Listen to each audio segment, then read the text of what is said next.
Бай болудың тағы бір сырымен бөлісейін сіздермен. Күшті бір сыры бар. Міндетті түрде ол үшін кәсіпкер болу шарт емес. Кез келген профессионал. Мүмкін ол повар болар, мүмкін ол әнші болар, мүмкін ол магазин жасайды, мүмкін кафе, не знаю, енді әркімде әртүрлі ғой, әртүрлі кәсіп бар, әртүрлі профессиясы бар. Вот сол жерде успешный профессионал болып, бай болу үшін бір сыры бар. Былай қарасақ, негізі барлық білім кітапта жатыр. Біз негізі сіздің кезінде өте кітапты қатты оқыған халықпыз ғой негізі. Қазір білмеймін, неге кітаптан біз алыстап кеткенімізді. Бүкіл білім кітапта.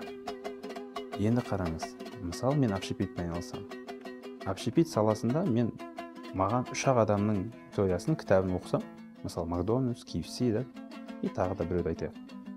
Солардың қалай олар жасады, солай масштабқа қалай шықты, солардың кітабын оқитын болсам, мен бұл успешный миллионер боламын, как минимум.